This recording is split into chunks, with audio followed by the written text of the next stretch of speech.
Hello friends, मैं सोनू सूदी की स्वागत करता हूं आपका अपना यूट्यूब चैनल एग्जाम दर्पण में। और आज हम लोग देखने वाले हैं काफी ही महत्वपूर्ण टॉपिक है और यह है आपका रेगुलेटिंग एक्ट। ठीक है, इसके पहले हम लोग यानी बंगाल में द्वैध शासन देख चुके हैं और द्वैध शासन के साथ साथ हम ये भी देख लिए हैं कि अंग्रेजों ने किस प्रकार की भू राजस्व नीति अपनाकर यानी बंगाल को लूटने का प्रयास किया था। ठीक है, जिसमें हम देखे थे आपका अस्थायी बंदोबस्त और रैयतवाड़ी बंदोबस्त और महलवाड़ी बंदोबस्त। ठीक है, इसके पहले वाले वीडियो में हम लोग ये पढ़ चुके हैं। आइए हम लोग प्रारंभ करते हैं। सबसे पहले तो हम ये देखेंगे कि एक कंपनी की स्थापना होती है 1599 ईस्वी में। 1599 ईस्वी में यानी 217 व्यक्ति, कितने व्यक्ति?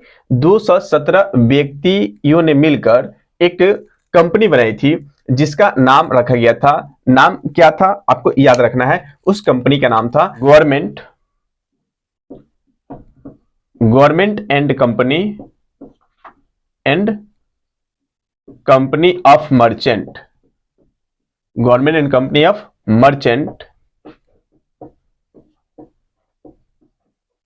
Government and company of merchant of London trading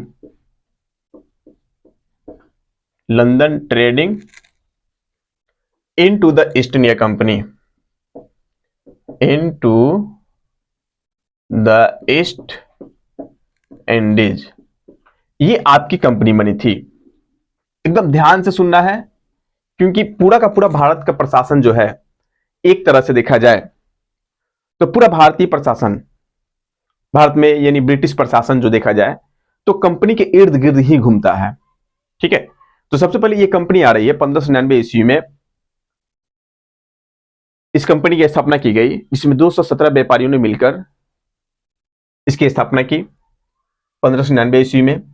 और देखें कि 31 अक्टूबर ये जो कंपनी है इसको मान्यता कब दी गई?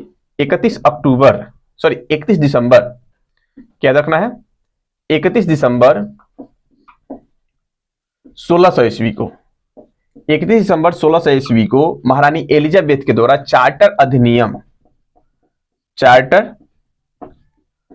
अधिनियम को पारित करके इस कंपनी को दक्षिण पूर्वी एशियाई देश में, कहां पर?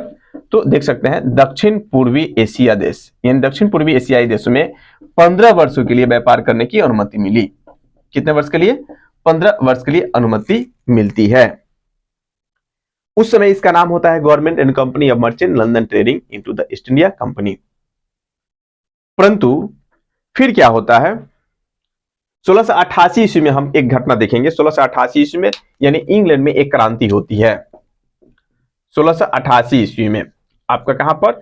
तो इंग्लैंड में क्या होगी? इंग्लैंड में होगी क्रांति। ठीक है, अब 1688 ईस्वी में जो इंग्लैंड में क्रांति होगी, उस क्रांति के परिणाम स्वरूप हम देखेंगे कि नई पार्टी की सरकार बनेगी। एक नई पार्टी सरकार के रूप में आएगी जिसका नाम था विंग पार्टी। कौन सी पार्टी थी? तो वो पार्टी थी आपकी विंग पार्टी की सरकार बनती है। और विंग पार्टी की जैसे ही सरकार बनेगी, यहां पर देखा जाएगा कि अन्य जो व्यक्ति यानी दक्षिण पूर्वी एशियाई देशों में व्यापार करने के लिए इच्छा जता रहे थे, उन सबको यहां पर आदेश दे दिया जाएगा। और 1688 ईस्वी में एक कंपनी बनेगी, न्यू कंपनी। 1688 ईस्वी में ही एक कंपनी बनी थी जिसका नाम था आपका न्यू कंपनी।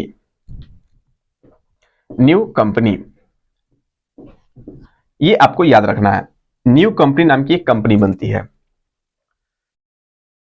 चार्ल्स द्वितीय इसके पहले जो शासक थे वो अन्य लोगों को दक्षिण पूर्वी एशियाई देशों में व्यापार करने की अनुमति नहीं दे रहे थे, लेकिन विंग पार्टी इसी बल बदौलत वो सरकार बनाए थे और उन्होंने आदेश दिया कि भाई चलिए हम आपको आदेश देंगे, हम आपको दक्षिण पूर्वी एशियाई देशों में व्यापार करने की अनुमति देंगे। और सरकार बनती है और वास्तव में ये देते भी है। तो नई कंपनी बनती है, कुछ लोग मिलकर ये नई कंपनी की स्थापना करते हैं, इसका नाम है आपका न्यू कंपनी। फिर आप देखिएगा 1698 ईस्वी में हम पुनः देखते हैं। 1698 ईस्वी में दो कंपनियां उभर कर सामने आती है। एक होगी जनरल सोसाइटी, एक जनरल सोसाइटी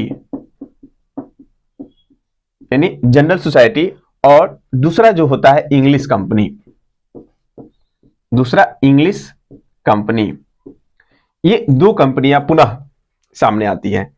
तो इस तरह से देखा जाए वर्तमान में 1698 की बात जो हो रही है, इस समय आपकी भारत में यानी केवल ब्रिटेन से 4 कंपनियां व्यापार कर रही हैं।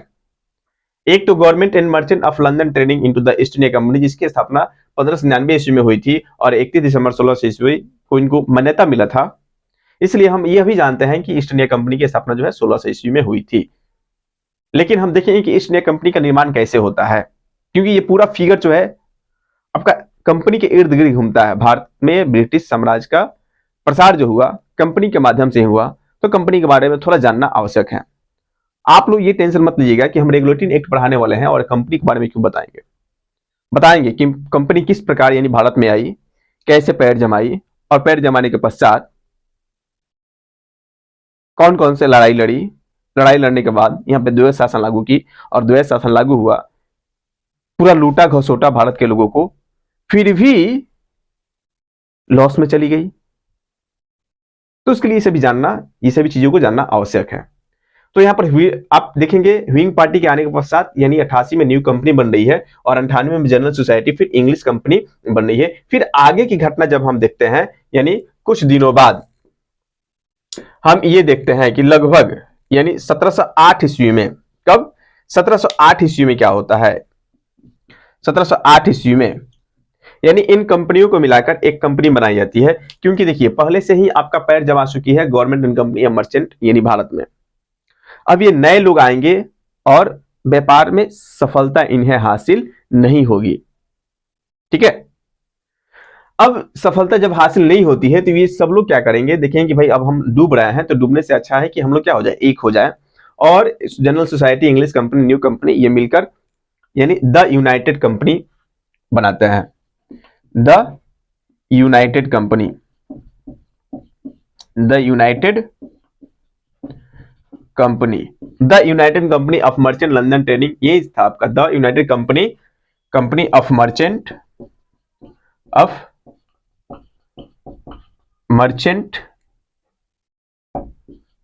लंदन ट्रेडिंग यानी ईस्ट इंडीज कंपनी, यही नाम होता है लगभग में, केवल द यूनाइटेड कंपनी इसमें जुड़ जाता है, ये कंपनी बनाते हैं। फिर हम देखेंगे कि आगे चलकर यानी आपका एक एक्ट आता है 1833 का चार्टर अधिनियम, और 1833 के बाद यानी द यूनाइटेड कंपनी और government and company of merchant दोनों को संयुक्त कर दिया जाता है, और संयुक्त करने के पश्चात एक नए नाम दिया जाता है जिसे हम बोलते हैं ईस्ट इंडिया कंपनी। इसी को बोलते हैं east India company, east India company. तो हम ये देख सकते हैं कि ईस्ट इंडिया कंपनी जो नाम है ये पड़ा 1833 के चार्टर अधिनियम के तहत। ठीक है, ये तो हो गया कंपनी के बारे में, हम लोग जान लिए इतिहास कि भाई इसकी स्थापना 1599 में कंपनी बनी थी और मान्यता मिली 31 दिसंबर 1600 ईस्वी को। 1688 ईस्वी में ह्विंग पार्टी के द्वारा न्यू कंपनी को मान्यता दी गई, फिर जनरल सोसाइटी बनी, फिर इंग्लिश कंपनी बनी, और फिर ये सभी मिलकर द यूनाइटेड कंपनी बदल गए, और पुनः ये जो पुरानी कंपनी थी और ये इनकी सम्मिलित कंपनी से को सम्मिलित रूप से हम 1833 में देखेंगे कि ईस्ट इंडिया कंपनी के नाम से ये जाने जाएंगे। ठीक है, फिर क्या होता है, अब ये कंपनी के फेज को हम 3 भागों में बांट सकते हैं। अब कैसे, तो अब देखिएगा इस कंपनी के फेज को हम लगभग 3 भागों में बांटकर पढ़ेंगे।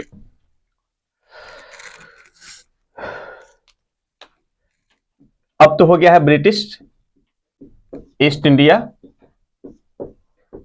India company. ये जो आपकी कंपनी है इसके फेज को अगर हम बांटे तो कितने भागों में बांटेंगे, इसको बांटेंगे हम 3 भागों में।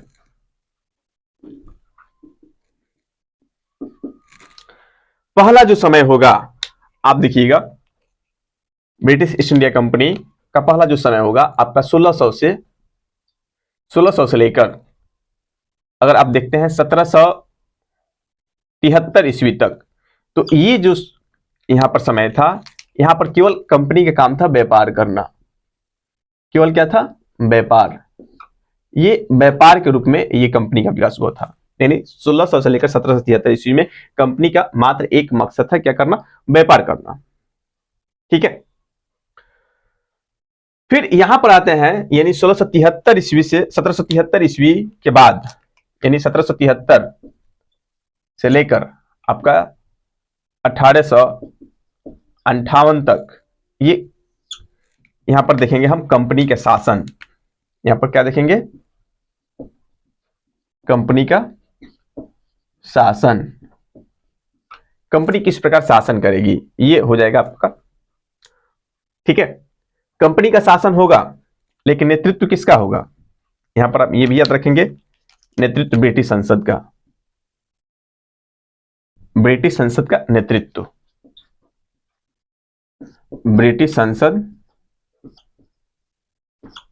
के नेतृत्व में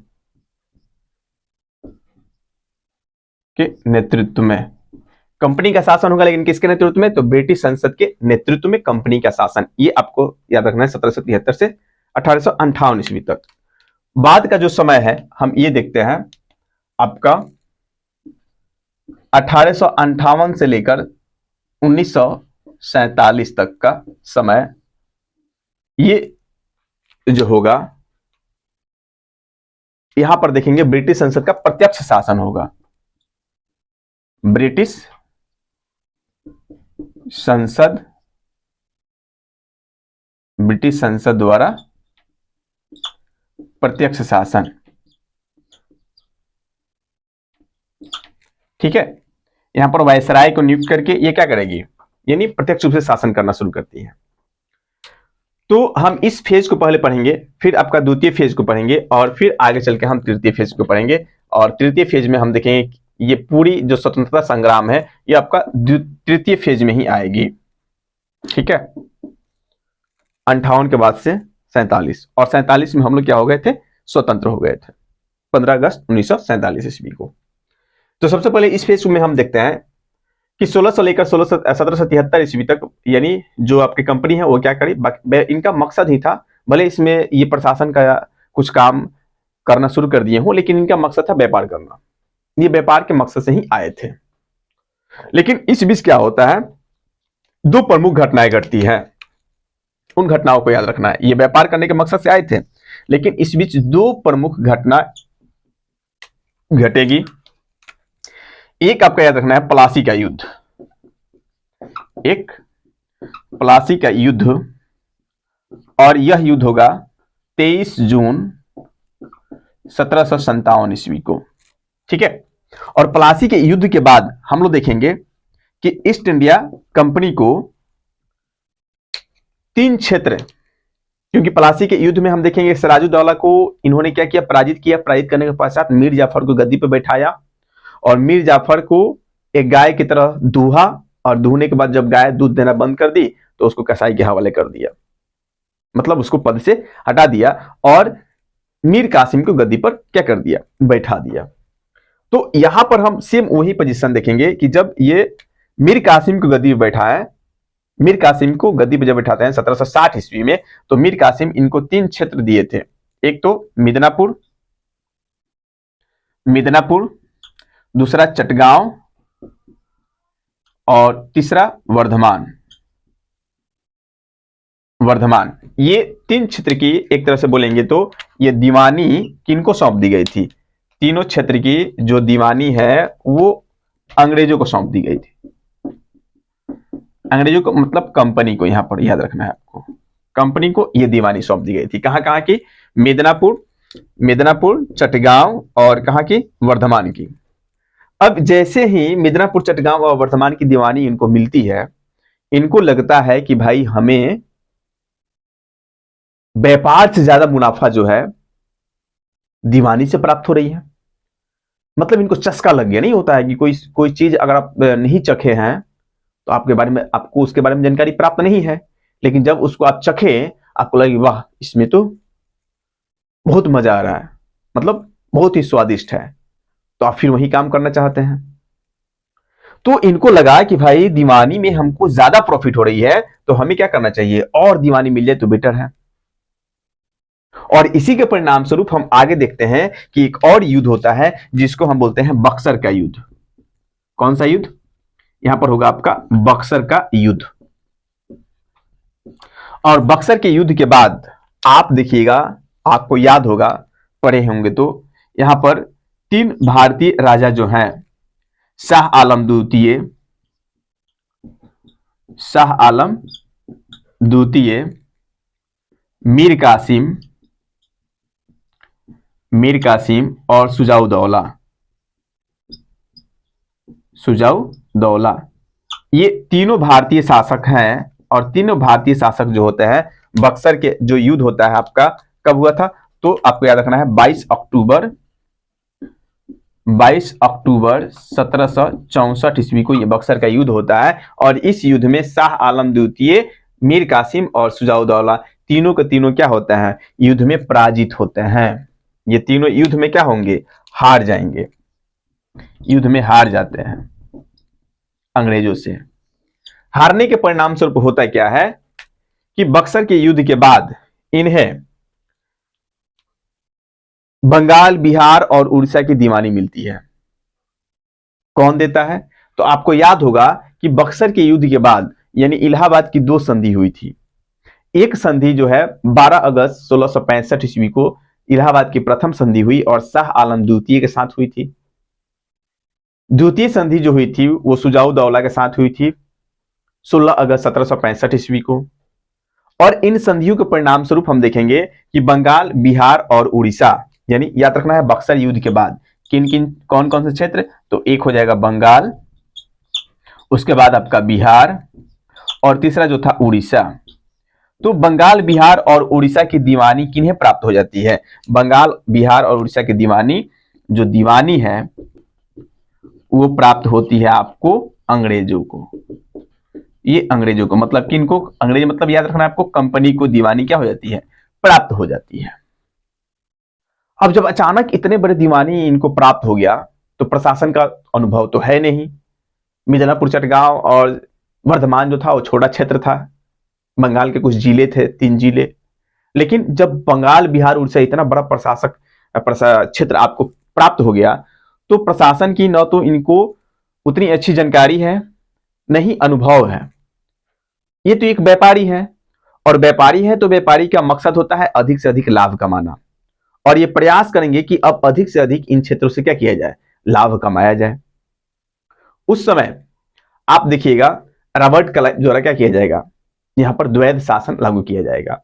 इलाहाबाद के संधि के परिणाम स्वरूप द्वैध शासन जब लागू किया जाएगा तो एक तरफ निजामत होगा, एक तरफ दीवानी होगी। निजामत जो होगा वो मीर जाफर के पुत्र यानी नजमुद्दौला को गद्दी पर बैठा दिया गया, और दीवानी जो है अंग्रेज खुद ले लिए। जनता के जो प्रति उत्तरदायी होंगे, जवाबदेह किनको होगा, निजाम को, परंतु कर कौन वसूलेगा, आपका अंग्रेज वसूलेंगे। जिसके परिणाम स्वरूप होता क्या था कि न तो मीर जाफर का पुत्र नजमुद्दौला ही अच्छा से काम कर पाता था और नहीं अंग्रेज ही काम कर पाते थे। वो सोचता था कि ये करेंगे, ये सोचता था कि ये करेंगे, मतलब एक दूसरे पर खेलना, जिसके कुचक्र में यानी वहां की जनता पिसने लगी। और स्थिति ऐसी उत्पन्न हुई कि आप देखिएगा 1769 से 70 के बीच में यानी बंगाल में बहुत बड़ा अकाल उत्पन्न हो गया, और इतना बड़ा अकाल उत्पन्न हुआ कि उसमें लगभग 1 करोड़ की आबादी जो है वो चल बसी, यानी बंगाल की 1/3 जनसंख्या मारी गई। हुआ क्या भाई, बहुत ज्यादा शोषण हुआ, इज्जतदारी प्रथा द्वारा कर वसूला गया, अस्थायी बंदोबस्त द्वारा कर वसूला गया, रैयतवारी व्यवस्था द्वारा कर वसूला गया, अनेक भू राजस्व विधियों को ये अपनाकर यहां पर कर वसूलने की व्यवस्था की है, लेकिन सब में ये असफल ही रहे। अब इतना ज्यादा लूटपाट हो रहा है, इन सभी लूटपाट के बावजूद भी हम देखेंगे कि कंपनी जो है एक तरह से यानी नुकसान में चली जाती है। अब कंपनी नुकसान में क्यों जाएगी, जब इतना लूट घसोट हुआ तो नुकसान क्यों हुआ कंपनी को, और कंपनी जब नुकसान में जाएगी तो होगा क्या कि कंपनी को अब ब्रिटिश संसद से सहयोग के रूप में, कर्ज के रूप में, या बोल सकते हैं लोन के रूप में 10 लाख रुपए का आवेदन करना पड़ा कि भाई ब्रिटिश संसद में ये 10 लाख रुपए के आवेदन किए कि हमें 10 लाख रुपया चाहिए। 10 लाख रुपए चाहिए भाई, इसकी आवश्यकता क्यों पड़ी? आप इतने बड़े प्रशासन वाले क्षेत्र पर शासन कर रहे हैं, बंगाल, बिहार, उड़ीसा, सबकी दीवानी आपको प्राप्त है। फिर वो कौन कौन से कारण थे जिसके परिणाम स्वरूप कंपनी घाटे में गई, उन सभी चीजों पर हम थोड़ा सा प्रकाश डालेंगे। और प्रकाश डालने के पश्चात हम देखेंगे कि अब जो तत्कालीन ब्रिटिश प्रधानमंत्री लॉर्ड नॉर्थ जो है, वो इसके फिराक में थे ही कि हमको कब मौका मिले कि ब्रिटिश कंपनी में हम क्या करें, हस्तक्षेप करें। क्योंकि उनको भी लग रहा था कि इधर अमेरिका तो चला गया हाथ से, अमेरिकी क्रांति 1776 ईस्वी में हुई थी और अमेरिका जो उपनिवेश था वो ब्रिटिश का ही उपनिवेश था। तो अमेरिका जब एक तरफ से जा रहा है हमारे हाथ से, तो दूसरा जो है भारत, वो हमारे हाथ में चला रहा है। तो भी मौके के तलाश में थे, अब मौका मिल ही गया, कंपनी को लोन मांगना पड़ गया और उसके एवज में ये विभिन्न प्रकार के शर्त रखेंगे। उन्हीं शर्त को हम बोलते हैं रेगुलेटिंग एक्ट। कौन कौन से शर्त रखे थे इसके बारे में हम देखेंगे। पहले देखते हैं कि कंपनी के नुकसान के कारण क्या थे। इतने बड़े साम्राज्य पर शासन कर रही है कंपनी, इतने जबरदस्त तरीके से क्या कर रही है, टैक्स वसूल रही है, फिर भी ये लॉस में चली गई। तो देखते हैं आखिर कारण क्या था। तो आप ये पॉइंट को नोट कर लिए होंगे। ये आपका होगा पहला फेज, कंपनी का पहला फेज जो व्यापार का फेज होगा। ठीक है, 73 से 58 तक देखेंगे हम इसका कंपनी का दूसरा फेज, और कंपनी का तीसरा फेज जो होगा आपका 58 से 47 के बीच में। ठीक है, तो सबसे पहले हम देख रहे हैं कि कंपनी को किन कारणों से लॉस हुआ। तो आपको विभिन्न कारण दिखाई देंगे। उन कारणों में सबसे पहला जो कारण था, ये पॉइंट आपको देखना है, कंपनी के नुकसान के कारण। कंपनी को नुकसान के कारण क्या थे? अब कंपनी को नुकसान के अनेकों कारण थे। पहला कारण क्या होगा? तो पहला कारण देखेंगे कि सबसे पहला कारण यह होगा कि इनको भाई प्रशासन का अनुभव नहीं था। अगर प्रशासन का अनुभव होता, ये तो व्यापारी है, प्रशासन का अनुभव होता तो इन्हें अनेक तरीकों को नहीं अपनाना पड़ता टैक्स वसूलने की, कर वसूलने की प्रणाली को। इजादारी, अस्थाई बंदोबस्त, महलवारी, रैयतवारी। ठीक है, तो पहला क्या हो जाएगा? अनुभवहीन प्रशासन, अनुभवहीन प्रशासन। ये पॉइंट आपको याद रखना है, अनुभवहीन प्रशासन। अब इसके बारे में समझिए, अनुभवहीन प्रशासन से आप क्या समझ रहे हैं कि भाई ये एक व्यापारी हैं और व्यापारी होने के नाते इनको बस यही फिक्र है कि हमें अधिक से अधिक लाभ कैसे प्राप्त करना है। इनको ये फिक्र नहीं है कि जिनसे हम लाभ प्राप्त करना चाहते हैं क्या वो संतुष्ट है कि नहीं, वो खुश है कि नहीं। अगर इसमें आप जितने भी कर प्रणाली से संबंधित जो नियम देखे हैं, अस्थाई बंदोबस्त, रैयतवारी, महलवारी, अगर तीनों में आप देखते कि थोड़ा सा भी जनता के प्रति यहां पर उदारता दिखाई गई होती तो कंपनी लॉस में नहीं जाती। ठीक है, इनको लॉस नहीं होता, जनता भी खुश रहती और इनको टैक्स समय पर भी मिलता।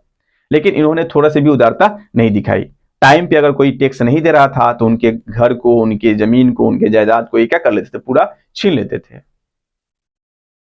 इससे लोग काफी नाराज थे, अराजकता की स्थिति फैली हुई थी। तो पहले तो ये होगा, यानी अनुभवहीन राजनीतिक व्यवस्था या अनुभवहीन प्रशासन। ठीक है, दूसरा कारण अगर देखा जाए तो लगातार युद्ध करना। दूसरा कारण यानी असफलता का दूसरा कारण क्या होगा? तो लगातार युद्ध। क्या बोल सकते हैं? लगातार युद्ध, लगातार युद्ध। अब लगातार युद्ध कैसे ये कर रहे थे, आप देखिएगा कि ये तो पहले आपको ध्यान में होगा कि सबसे पहले अंग्रेज जो है भारत में आए, तो आने के पश्चात यानी इनकी युद्ध जो है पुर्तगालियों से हुई, 1611 ईस्वी में ये युद्ध करते हैं, स्वाली का युद्ध। और स्वाली के युद्ध के बाद एक तरह से देखेंगे कि पुर्तगालियों को ये तटस्थ कर देंगे। उसके बाद करते हैं बेदरा का युद्ध, और बेदरा के युद्ध के बाद ये डचों को पराजित कर दिए और डचों को एक साइड कर देंगे, भारत के मार्केट से उनको खाली कर देंगे। और उसके बाद हम देखेंगे 1763 ईस्वी में, 60 ईस्वी में बांडीवास का युद्ध होता है। और बांडीवास के युद्ध के बाद ये फ्रांसीसियों को भी भारत के मार्केट से क्या कर देंगे, हटा देंगे। तो ये युद्ध करते आ रहे हैं। इसके बाद हम लोग देखे थे ये भी कि कर्नाटक, प्रथम कर्नाटक युद्ध हुआ, द्वितीय कर्नाटक युद्ध हुआ, तृतीय कर्नाटक युद्ध हुआ। तो ये अनेक प्रकार के कर्नाटक युद्ध भी लड़े। तो वो तो हो गया, ये जितने भी युद्ध किए ये आपके यूरोपीय शक्तियों से युद्ध किए, उसमें ब्रिटिश सरकार का कोई हस्तक्षेप नहीं था। ब्रिटिश सरकार इनको एक तरह से बोल सकते हैं कि मनोबल को बढ़ा रही थी, क्योंकि वहां पर ये खुद लड़ रहे थे यूरोप में फ्रांसीसियों से, सप्तवर्षीय युद्ध हो रहा था। तो यहां पर भी ऑर्डर मिला कि आप भी लड़िए, तो यहां तक ठीक था। फिर भी उसमें आपको पूंजी लगती है, लगातार युद्ध कीजिएगा तो उसमें पूंजी लगेगी। फिर इनके द्वारा प्लासी का युद्ध किया जाता है, बक्सर का युद्ध किया जाता है। बक्सर के युद्ध के बाद ये पुनः आपका आंग्ल मैसूर युद्ध करेंगे, आंग्ल मराठा युद्ध करेंगे। ठीक है, प्लासी बक्सर के युद्ध हुआ, उसके बाद आंग्ल मैसूर युद्ध हुआ। आंग्ल आपका लगभग 4 आंग्ल मैसूर युद्ध लड़े, 3 आंग्ल मराठा युद्ध लड़े। ठीक है, उसके बाद आंग्ल सिख युद्ध हुआ, आंग्ल बर्मा युद्ध हुआ, आंग्ल सिख युद्ध हुआ। इन सभी युद्ध के परिणाम स्वरूप काफी पूंजी जो है इनकी इसमें क्या हुई, खर्च हुई। काफी सेना भी मारे गए। ये तो नहीं होगा कि भाई आप युद्ध लड़ रहे हैं तो केवल हम एक ही तरफ से सेना मारे जाएंगे, दूसरी तरफ से भी सेना क्या हो जाएंगे, मारे जाएंगे। तो उसकी क्षतिपूर्ति करना बहुत ही मुश्किल था। और उसकी क्षतिपूर्ति ये कंपनी व्यापार से जो लाभ कमाती थी उसी से ये करती थी। ठीक है, तो ये आपको याद रखना है कि अनेक युद्ध, लगातार युद्ध करना। अब युद्ध में कौन कौन सा हम लिखेंगे, प्लासी से ही जो इसके करीब हो। प्लासी का युद्ध, प्लासी का युद्ध हो गया। बक्सर का युद्ध हुआ, बक्सर का युद्ध। ठीक है, आंग्ल मैसूर युद्ध, आंग्ल मैसूर युद्ध, आंग्ल मराठा युद्ध, आंग्ल मराठा युद्ध, आंग्ल सिख युद्ध, आंग्ल सिख युद्ध। ठीक है, आंग्ल बर्मा युद्ध, आंग्ल बर्मा युद्ध, आंग्ल नेपाल युद्ध, आंग्ल नेपाल युद्ध। ये अनेक युद्ध करेंगे। अब बताइए कि इतने सारे युद्ध आप कर रहे हैं तो इन युद्धों में क्या होगा, आपको पूंजी खर्च करनी पड़ेगी। तो ये एक बहुत बड़ा कारण था कि अनेकों युद्ध किए जिसमें पूंजी खर्च हुआ। इसमें युद्ध में आपको गोला, बम, बारूद ये सब चाहिए भाई, ये सब खरीदने में पैसा लगेगा। तो कंपनी का इनकम हो रहा था, ऐसा बात कि नहीं हो रहा था, कंपनी का इनकम हो रहा था, लेकिन ये उल्टे सीधे कामों में खर्च कर दे रहे थे। ठीक है, तो इन लगातार युद्ध में क्या हुआ, पूंजी खर्च हुआ। तीसरा अगर महत्वपूर्ण कारण देखा जाए तो आप देखिएगा, जैसे ही द्वैध शासन लागू होता है तो द्वैध शासन के बाद हम देखेंगे कि ये क्या करेंगे, निजी व्यापार की अनुमति दे देते हैं। रॉबर्ट क्लाइव बाद में इसे मना भी करेगा, यानी निजी व्यापार, कर्मचारियों का निजी व्यापार, ये भी लिख लीजिए, कर्मचारियों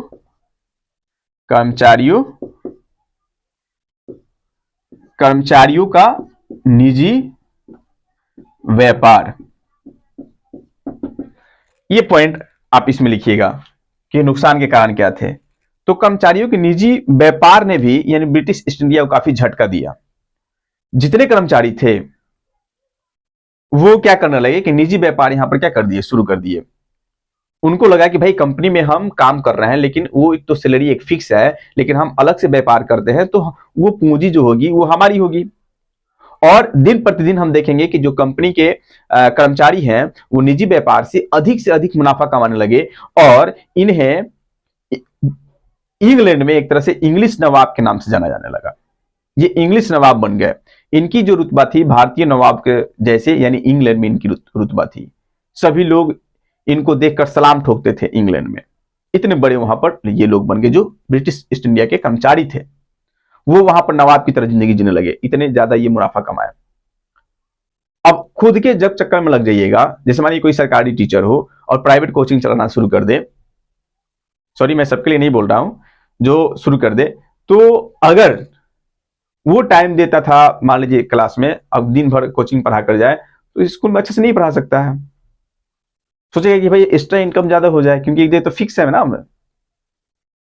तो उसी प्रकार क्या हुआ, यहां पर जो सरकारी कंपनी के जो कर्मचारी थे, वो अपने निजी जो व्यापार था उस पर ज्यादा ध्यान देने लगे और कंपनी के व्यापार पर उतना फोकस नहीं कर पाए, जिसके परिणाम स्वरूप कंपनी को हानि होने लगा। ये निजी लाभ, निजी उपहार लेकर, निजी गिफ्ट लेकर, ये उनके कमीशन लेकर ये क्या करते थे, किसी व्यक्ति के काम कर देते थे, जिससे कंपनी को क्या होता था, नुकसान होता था। तो ये दूसरा पॉइंट आपको याद रखना है। तीसरा पॉइंट, कर्मचारियों का निजी व्यापार, इससे भी कंपनी को काफी लॉस हुआ। तो ये अनेक शासकों को पैसे भी देते थे। इसके साथ साथ हम देखेंगे कि द्वैत शासन जब लागू होता है तो उस समय यानी रॉबर्ट क्लाइव को द्वैत शासन से लगभग 2 करोड़ या 2.5 करोड़, लगभग बोल सकते हैं कि 2.5 करोड़ पाउंड क्या हुआ था, इनकम हुआ था केवल बंगाल के दीवानी से। तो 2.5 करोड़ पाउंड जो आपका यहां से पैसा निकला, तो इन्होंने क्या किया कि कंपनी के जितने भी शेयर धारक थे उनके लाभांश में वृद्धि कर दिया। जो 1765 ईस्वी में लाभांश था 6%, उस लाभांश को बढ़ाकर ये 10 से 12% कर दिए, जिससे क्या हुआ कि और भी जितने भी लोग थे वो सब ईस्ट इंडिया कंपनी में पैसा लगाना शुरू कर दिए। शेयर धारक और लाभांश आपको समझ में आ रहा है? मतलब कि मान लीजिए कि अगर हम किसी को पैसा दे रहे हैं, ठीक है, तो जो सूद प्राप्त होता है 100 रुपया में 5 रुपया सूद मिलता है ना, 5 रुपया सैकड़ा हम लोग बोलते हैं। उसी प्रकार कंपनी में अगर आप पैसे लगा रहे हैं तो प्रत्येक 100 रुपया पर आपको कितना रुपया दिया जाएगा? पहले दिया जाता था 6 पाउंड, लेकिन अब कितना कर दिया गया, ये बढ़ाकर कर दिया आपका 10 से 12 पाउंड कर दिया लाभांश। अब कोई देखा कि भाई हम ईस्ट इंडिया कंपनी में इतना पैसा लगा रहे हैं तो हमको इतना ज्यादा क्या रिटर्न मिल रहा है, तो सब लोग इसमें पैसा लगाना शुरू करेगा, जिससे आप देखिएगा कि ब्रिटिश संसद के अनेक सदस्यों ने इसमें पूंजी लगा दिया। जब ये बताया कि भाई हम कितना कमा रहे हैं, 2 करोड़ पाउंड दीवानी से कमा रहे हैं, इसमें बहुत सारी चीजों पर खर्च है, सेना में रख रखाव में खर्च है। अब ये आपको थोड़ा सा ध्यान देना है कि जब ये अधिक पैसा लगाने लगा, अधिक पैसा कमाने लगा, तो ब्रिटिश सरकार को लगा कि भाई ये तो ईस्ट इंडिया कंपनी अधिक पैसा क्या कर रही है, कमा रही है, और यहां पर युद्ध भी विभिन्न प्रकार की कर रही है जो ब्रिटिश कानून के खिलाफ है। ब्रिटिश कानून में था कि आप किसी देश में व्यापार करने जाते हैं तो केवल व्यापार कीजिएगा, वहां के राजनीति में आपको हस्तक्षेप नहीं करना है। लेकिन यहां पर हम देख रहे हैं कि ब्रिटिश ईस्ट इंडिया राजनीति में भी हस्तक्षेप कर रही है और यहां अनेक युद्ध भी इसने किया है, प्लासी का युद्ध, बक्सर का युद्ध, तो वो ब्रिटिश कानून के खिलाफ था। तो सरकार जो है, ब्रिटिश सरकार ने कंपनी से बोला कि आप जो काम कर रहे हैं ब्रिटिश कानून के खिलाफ कर रहे हैं, तो या तो आप वहां से चले जाइए या तो आपको हमें क्या करना पड़ेगा, टैक्स पे करना पड़ेगा, कर देना पड़ेगा। तो कोई कंपनी इतनी बड़े साम्राज्य को छोड़कर जाएगी? नहीं जाएगी। तो इन्होंने बोला कि महाराज आपको जितना चाहिए, जो चाहिए मैं आपको कर देने के लिए तैयार हूं, लेकिन मैं यहां से जाऊंगा नहीं। ठीक है, अब क्या होता है कि मौका मिल रहा है ब्रिटिश सरकार को, और उन्हें भी अब ये क्या करेंगे, 4 लाख पाउंड प्रतिवार्षिक पैसा देंगे। तो अब देखिए कहां कहां पैसा ये छिट रहे, जो आय आ रहा है, जो इनकम हो रहा है, वो उन पैसे को ये कहां कहां छिटेंगे। एक तो आपको याद रखना है ये पैसे कहां कहां दे रहे हैं। ये पैसे दे रहे हैं आपको ब्रिटिश सरकार को, ब्रिटिश सरकार को प्रतिवर्ष कितना पैसे दे रहा है, 4 lakh pound, 4 lakh pound British सरकार को पैसा दे रहा है। इसके साथ साथ ये किनको किनको पैसा दे रहा है, ब्रिटिश सरकार को पैसा दिए। दूसरा ये आपको याद रखना है कि जो शाह आलम द्वितीय है, शाह आलम द्वितीय को कितना पैसा दे रहे हैं, ये आपका शाह आलम द्वितीय को हम लोग पढ़े हैं कि 26 लाख ये पेंशन देते थे। 26 लाख रुपए ये क्या करते थे, पेंशन के रूप में दे रहे थे।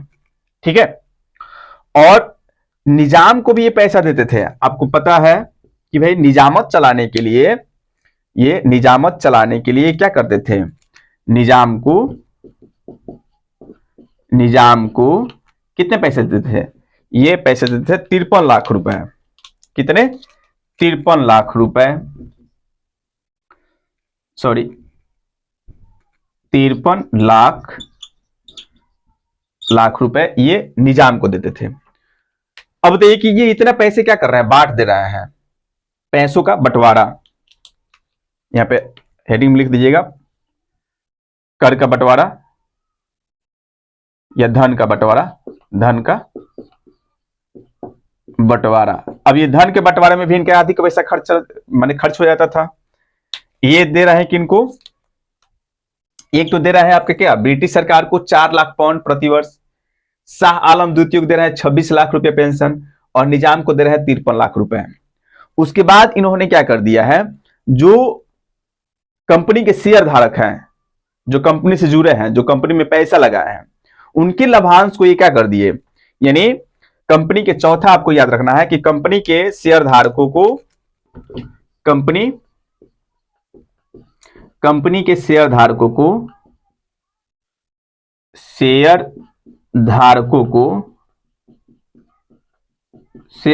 को ये क्या कर दिए, यानी जो लाभांश है, लाभांश को बढ़ाकर 6% लाभांश था, तो 6% से बढ़ाकर ये क्या कर दिए, 10% कर दिए। फिर आगे आएंगे तो 12.5% कर देंगे। तो इतना बड़ा लाभांश दे दिए, सबसे बड़ा, उस समय का सबसे बड़ा लाभांश आपका ये था 12.5%।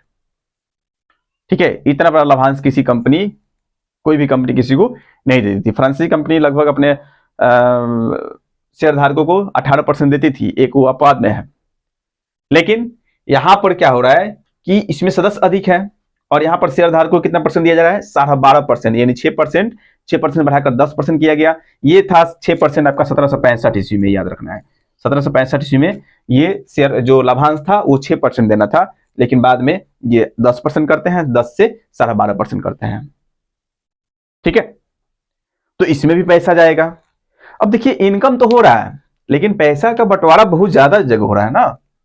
अब इतनी बड़ी जो सेना है, सेना पर भी खर्च करना है, युद्ध में पैसा खर्च हो ही रहा है, लगातार युद्ध लड़ रहे हैं। तो उसके बाद जो निजी व्यापारी है वो अपना ही काम के चक्कर में लगे, आपका कंपनी की कमाई के बारे में नहीं सोच रहे हैं, तो उससे लॉस होगा। ठीक है, ये बहुत सारे कारण थे। इसके साथ साथ भ्रष्टाचार, तो भ्रष्टाचार तो वही कंपनी के कर्मचारी ही करेंगे। ये आप क्या रखना है, भ्रष्टाचार में क्या क्या आता था, अभी इसको समझिए। अगला जो हेडिंग डालेंगे, हम डालेंगे क्या, भ्रष्टाचार। अगला कारण क्या था, भ्रष्टाचार। यहां पर लिख लीजिए भ्रष्टाचार। अब भ्रष्टाचार कैसे होता था, जैसे आप देखिएगा जब द्वैत शासन लागू हुआ था, द्वैत शासन में हम जब देखे थे कि अस्थायी बंदोबस्त लागू हुआ था, तो अस्थायी बंदोबस्त खास करके बंगाल, बिहार, उड़ीसा में लागू हुआ था। तो अस्थायी बंदोबस्त में आप बताइए कि अस्थायी बंदोबस्त तो लागू था, बंदोबस्त लागू था, लेकिन होता क्या था भाई, जो जमींदार थे, जमींदार वो क्या कर रहे थे, किसानों का शोषण कर रहे थे। किसान क्या कर रहे थे, शोषण। अगर ये अस्थायी बंदोबस्त में लगाया है कि आपको क्या करना है, 11/10 हिस्सा, सॉरी 10/11 भाग, 10/11 भाग, 11 में से 10 भाग आप हमको दे दीजिए, 1 भाग आप लीजिए। मतलब क्या था कि 11 भाग ही कर के रूप में वसूलना था। अब ये क्या कर रहे थे कि 20 भाग वसूल रहे थे, उसमें से 10 भाग ये खुद रख लेते थे, और 10 भाग किसको देते थे, अंग्रेजों को देते थे। उससे किसानों की स्थिति और दयनीय होती जाती थी, और अगले वर्ष वो फसल करे, खेती करे, उसके लिए उसके पास पैसा नहीं बचता था, जिसके कारण कृषि कार्य अच्छे से नहीं कर पाते थे। तो फिर अगले वर्ष भी क्या, कर जो होता था कम होता था, इनकम कम होता था। तो ये भ्रष्टाचार बीच में से हटाने का प्रयास किए ये लोग। तो फिर रैयतवाड़ी व्यवस्था लाए, जिसमें जमींदार को हटा दिया गया और जमीन का मालिक किसानों को बनाया गया। लेकिन इसमें लाभांश बहुत ज्यादा बढ़ा दिया गया, आपका 50% लाभांश कर दिया गया। ठीक है, फिर महलवाड़ी में देखिएगा 80% लाभांश हो जाएगा। तो बहुत सारी समस्याएं थी, जब डूबने लगे तो लाभांश बढ़ा दिया कि भाई किसी तरह हम क्या बच जाए। कंपनी जब डूब रही थी तो इनके द्वारा ये लाभांश कर बढ़ाया गया कि हम किसी तरह अपनी जान बचा लें, फिर भी नहीं हुआ। ठीक है, तो ये याद रखना है, भ्रष्टाचार हो जाएगा, कंपनी का अनुभवहीन प्रशासन, लगातार युद्ध, कर्मचारियों का निजी व्यापार, धन का बंटवारा, तो धन का बंटवारा, ये सब क्या प्रमुख कारण हो जाएंगे। इसको आप मिटा दीजिए, मिटा दें। चलिए नेक्स्ट हम लोग देख रहे हैं, ये तो हम लोग देख लिए क्या, धन का बंटवारा हो गया, निजी व्यापार हो गया, भ्रष्टाचार हो गया, इस सब के परिणाम स्वरूप लगातार युद्ध हो गया। इन सभी के परिणाम स्वरूप क्या हुआ आपका, ये कंपनी डूब रही थी। इसके साथ साथ हम देखेंगे कि एक अधिनियम आया था चाय से संबंधित। कंपनी जो है, कंपनी चाय के व्यापार से अधिक पैसा कमाती थी, चाय के व्यापार से अधिक पैसा कमाती थी। अब चाय के व्यापार से अधिक पैसा कमाती थी और ब्रिटिश सरकार ने एक नया कानून बनाया, ब्रिटिश सरकार द्वारा ये कानून बनाया गया कि अब जो कंपनी है, अब कंपनी जो है वो स्वतंत्र रूप से यानी चाय को कहीं पर बेच नहीं सकती है। यानी कंपनी क्या करेगी, ब्रिटिश सरकार द्वारा बनाया गया कि कंपनी चाय को केवल कहां लाएगी, यानी इंग्लैंड, यानी भारत से कहां लेकर आएगी, इंग्लैंड ही लाकर बेचेगी, इंग्लैंड ही बेचेगी बस, और कहीं भी या ब्रिटिश के किसी भी उपनिवेश में बेचने के अधिकार को समाप्त कर दिया गया। ठीक है, चाय को जो कंपनी है ब्रिटिश के किसी भी उपनिवेश में नहीं बेच सकती है या किसी भी अन्य देश में नहीं बेच सकती है, वो केवल कंपनी चाय लाकर कहां बेच सकती है, इंग्लैंड में ही बेचेगी, इसके अलावा कहीं नहीं बेचेगी। और इंग्लैंड की सरकार पुनः उस चाय पर टैक्स बढ़ाकर अन्य देशों में वहां पर क्या करेगी, सप्लाई करेगी। अब जब ऐसा हुआ तो कंपनी को काफी क्या होगा, लॉस होगा। लॉस इसलिए होगा क्योंकि ये केवल जाकर ब्रिटिश यानी इंग्लैंड में ही जाकर बेच रही है और सरकार पुनः उस पर टैक्स लगाकर अन्य देशों में बेच रही है। और इसका विरोध खासकर हुआ, यानी इस कानून का जो विरोध हुआ खासकर अमेरिका में हुआ। कहां पर हुआ, अमेरिका में। अमेरिका में क्यों होगा, क्योंकि आपको पता होगा बोस्टन टी पार्टी की घटना वहां पर हुई थी, बोस्टन टी पार्टी की एक घटना हुई थी, जब यानी इंग्लैंड ने ब्रिटिश ईस्ट इंडिया कंपनी को केवल इंग्लैंड में ही चाय बेचने के एक अधिकार को पारित किया था। उस समय अमेरिकी लोग काफी नाराज हो गए थे, वहां पर तो क्रांति चल ही रही थी और इस कानून से काफी नाराज हो गए थे, क्योंकि अब वो चाय जो मिलने वाली थी अमेरिका में वो काफी महंगी मिलने वाली थी और अब भारत से डायरेक्ट यानी चाय जो है अमेरिका में नहीं जा सकती थी, अब इंग्लैंड जाना होता था और इंग्लैंड से पुनः आएगा अमेरिका, तो उनके मूल्यों में वृद्धि हो गया। तो अमेरिका वासियों ने क्या किया कि जब चाय से लदे जहाज यानी बोस्टन बंदरगाह पर पहुंची अंग्रेजों की, किस बंदरगाह पर, बोस्टन बंदरगाह पर जब ये चाय से लदी जहाज पहुंची, लगभग 20,000 पेटियां थी। कितनी हजार, 20,000 पेटियां थी चाय के, और 20,000 पेटियां कितने मूल्य की थी, तो 6 लाख पाउंड, 6 लाख पाउंड की ये चाय थी, 6 लाख पाउंड की 20,000 चाय की पेटियां थी। और इन सभी पेटियों को क्या कर दिए, यानी वहां के लोगों ने आदिवासी का रूप धारण करके आए और सभी चाय को पलट दिया समुद्र में, जिसके परिणाम स्वरूप हम देखेंगे कि उन सभी को पकड़ा गया, जो लोग पकड़े गए उनको फांसी दे दी गई, काफी मतलब वहां पर बर्बरता हुई थी इनके विरुद्ध में।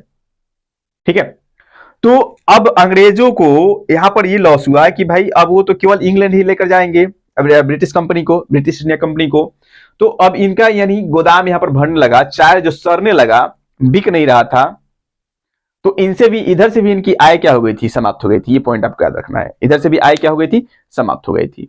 और लॉर्ड नाथ को यह लग रहा था कि भाई अमेरिका तो अब छूट रहा है, तो ब्रिटिश ईस्ट इंडिया पर अपना प्रभुत्व माने अपना नियंत्रण कायम की जाए, ताकि इसी से हमें भारत क्या हो जाएगा, मिल जाएगा। ये पॉइंट आपको थोड़ा सा समझना है, समझने वाली बात है। तो ये भी एक कारण हो जाएगा, क्या, चाय अधिनियम जो आया था आपका 1770 से 72 के आसपास, और 73 में ये बोस्टन टी पार्टी की घटना घटी थी। और उसके बाद देखिए 76 में अमेरिका क्या हुआ, आजादी हो गया, यानी 76 में अमेरिका से इंग्लैंड को क्या होना पड़ा, भागना पड़ा। तो अंतर्राष्ट्रीय व्यापार भी इनका समाप्त हो रहा था और भीतर भी भ्रष्टाचार काफी फैल गया था। तो हर तरफ से कंपनी को लॉस ही लॉस हो रहा था, जिसके परिणाम स्वरूप यानी कंपनी ने, आपको याद रखना है, अब इसके परिणाम स्वरूप कंपनी क्या मांगेगी? कंपनी मांगेगी लोन। कंपनी ने 10 लाख पाउंड 10 लाख पाउंड की लोन अप्लाई की। लोन अप्लाई की कहां? ब्रिटिश सरकार के पास, ब्रिटिश संसद में। ठीक है, ब्रिटिश संसद में 10 लाख पाउंड की लोन अप्लाई की।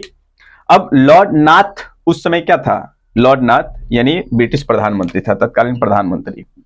याद रखना है कि ब्रिटिश प्रधानमंत्री कौन था? लॉर्ड नाथ। लॉर्ड नाथ को बोला जाता है। तो लॉर्ड नाथ क्या था? यानी आपका ब्रिटिश प्रधानमंत्री था। और इसने बोला कि ठीक है, मैं आपको क्या करूंगा, 10 लाख क्या, मैं आपको 20 लाख लोन दूंगा, 40 लाख लोन दूंगा, लेकिन आपको क्या करना पड़ेगा? मेरे बातों को मानना पड़ेगा, मेरे शर्त के हिसाब से आपको व्यापार करना पड़ेगा, क्योंकि सुनने में आ रहा है कि कंपनी डूब रही है। और कैसे डूब रही है भाई? कंपनी दिवालिया हो गई। इतने बड़े प्रशासन, इतने बड़े क्षेत्र से आप दीवानी वसूल रहे हैं, फिर भी आप क्या हो गए? कंगाल हो गए। तो सबसे पहले मैं जांच कराऊंगा क्या कारण है, आखिर क्यों ऐसे हो रहा है। मैं जांच कराऊंगा कारण क्या है, फिर उन कारणों को निपटाने के लिए मैं कुछ नियम और कानून बनाऊंगा, और उस नियम कानून के हिसाब से अगर आप चलते हैं तो मैं आपको लोन दूंगा। ब्रिटिश ईस्ट इंडिया कंपनी जो है मजबूर थी, उनको कोई चारा नहीं दिख रहा था कि अब हम करें तो क्या करें। और उन्होंने इन सभी बातों को मानने से इनकार भी नहीं किया। तो आइए देखते हैं होता क्या है। ब्रिटिश प्रधानमंत्री सबसे पहले कहें कि मैं जांच कराऊंगा। मैं क्या करूंगा? लॉर्ड नॉर्थ बोले कि मैं क्या करूंगा? कंपनी का जांच कराऊंगा। मैं कंपनी का क्या कराऊंगा? जांच कराऊंगा कि आखिर बात क्या है, क्यों कंपनी लॉस में जा रही है। और जांच कराने के लिए इन्होंने क्या किया? संसदीय जांच कमेटी का गठन किया। क्या किया? संसदीय जांच कमेटी गठन किया। याद रखना है कि संसदीय जांच कमेटी, संसदीय जांच कमेटी बनाया। ठीक है, और संसदीय जांच कमेटी का जब गठन हुआ तो इसमें 2 कमेटियां बनी, दो समितियां बनी इसमें, आपको याद रखना है। एक थी सिलेक्ट समिति, एक क्या थी? सिलेक्ट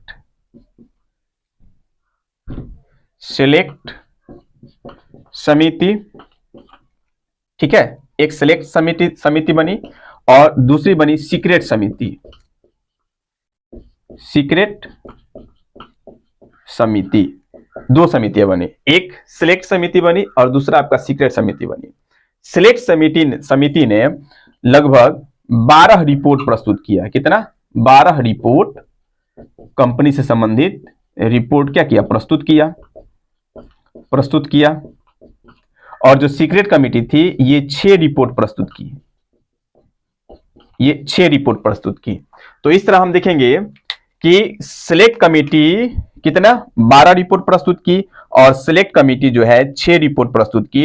इस तरह से आपका 18 रिपोर्ट संसद में आया। 18 जो रिपोर्ट है वो संसद के सामने आया। और कंपनी के एक तरह से देखा जाए कि कंपनी का पूरा पोल खोल के रख दिए ये लोग। कंपनी का पूरा जो है पोल खुल गया। ठीक है, ये पॉइंट आपको याद रखना है। कंपनी का पूरा पोल खोल दिया, पत्ता पत्ता ये खोल कर रख दिया। और इसमें पता चला है लॉर्ड नॉर्थ को कि भाई ये तो कंपनी बहुत भ्रष्ट है, भारतीयों के साथ काफी अन्याय किया है, प्लासी का युद्ध लड़ा, सिराजुद्दौला के धोखे से मरवाया, बक्सर का युद्ध हुआ, भारतीय सेनाओं को तोप के सामने रखकर उड़ा दिया गया, बहुत गलत काम किया है। पुनः वहां पर द्वैत शासन लागू किया गया, वहां की जनता के गला घोटने का काम किया गया द्वैत शासन लागू करके। तब उसने कहा कि भाई आपके इस नीतियों के साथ मैं नहीं चल सकता हूं, आपको मेरी बात को स्वीकार करनी पड़ेगी, मेरी बात को माननी पड़ेगी, तब मैं आपको लोन दूंगा। और उन्होंने विभिन्न प्रकार की नीतियां बनाई, जिस नीतियों के बारे में हम इसमें पढ़ेंगे रेगुलेटिंग एक्ट में। ये बात आपको समझ में आ रही होगी। अब उसने सबसे पहले क्या किया, ये पॉइंट नोट कर लिए होंगे, मैं मिटाऊं। चलिए एकदम शांति से, बहुत मजा आता है हिस्ट्री को जब आप समझने लगिएगा ना, इतना मजा आता है ना, इतना मजा आता है कुछ कहिए मत।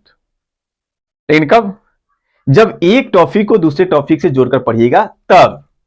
नहीं तो रेगुलेटिंग एक्ट पढ़ाना होता तो इसके बाद ही रेगुलेटिंग एक्ट पढ़ना है। 10 पॉइंट इसमें है, ज्यादा कुछ नहीं है, लेकिन उसको मैं बताकर खत्म कर दे, लेकिन कभी इसको आप याद नहीं कर पाइएगा।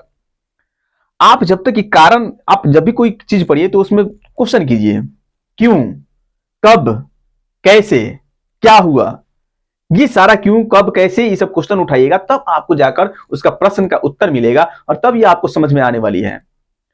वो आपके दिमाग में बैठते चला जाएगा, जुड़ते चला जाएगा।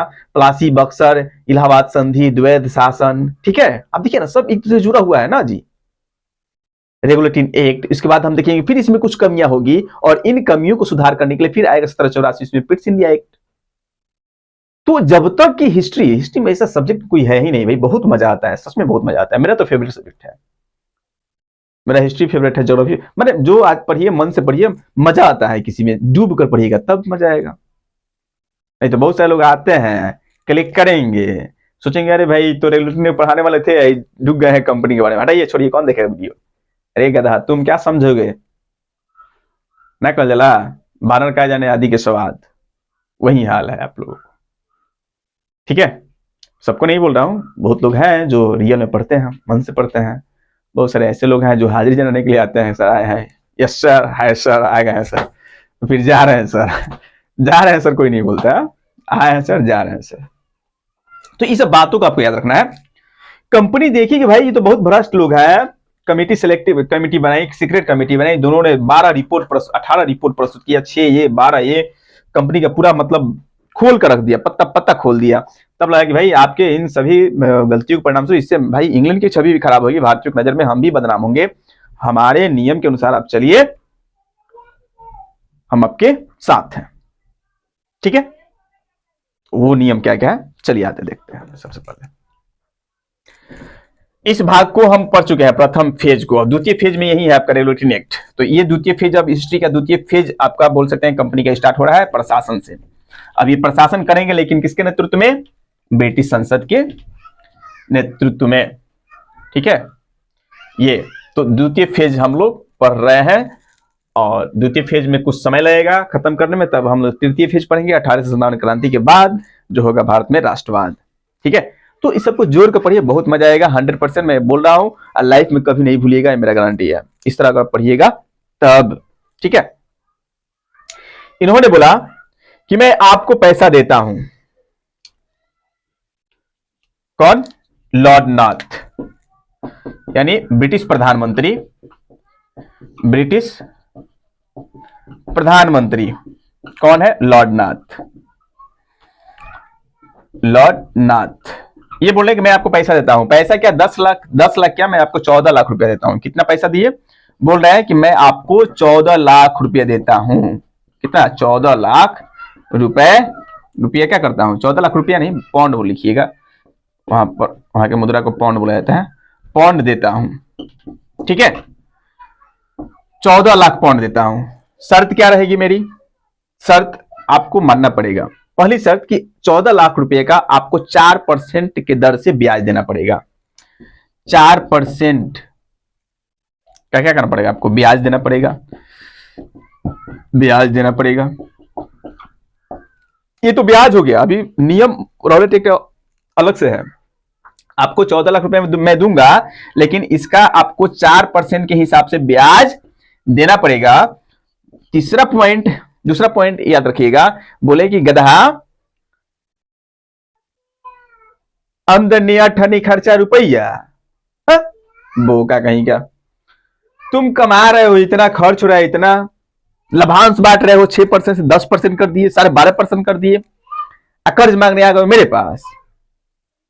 तुमको क्या करना पड़ेगा कि लाभांश जो है, कोई भी हो, लाभांश 6% से ज्यादा नहीं बढ़ाना पड़ेगा। 6% से ज्यादा नहीं देना है किसी को भी, कोई भी हो, नहीं देना है। ठीक है, एक तो 4% हम 14 लाख रुपए तुमको दे रहे हैं, और 4% के हिसाब से तुम हमको क्या करना, ब्याज चुकाना, अब प्लस में लाभांश 6% ज्यादा किसी कंपनी को, किसी शेयर धारक को तुमको नहीं देना है। ठीक है जी हजूर, जी हजूर, आप जो 4 लाख रुपया 4 लाख पाउंड लेते हैं तो ठीक है, मैं उसको भी छोड़ दूंगा, नहीं लूंगा, कोई दिक्कत नहीं हमको, मैं नहीं लूंगा, लेकिन मेरा बात को मानो। क्या मानो, तो देखिए क्या मानना है। सबसे पहले कि मेरे हिसाब से तुमको अब क्या करना पड़ेगा, ये पॉइंट याद रखना है। ये कुछ शर्त रखे थे, बाकी नीचे लिखूंगा तब वो दिखाई नहीं देगा। तो लॉर्ड नॉर्थ ने शर्त क्या रखा, इसको आपको थोड़ा सा याद रखना है। शर्त क्या रखा, रेगुलेटिंग एक्ट की प्रमुख बातें क्या थी, उसी को हम लोग शर्त में पढ़ेंगे।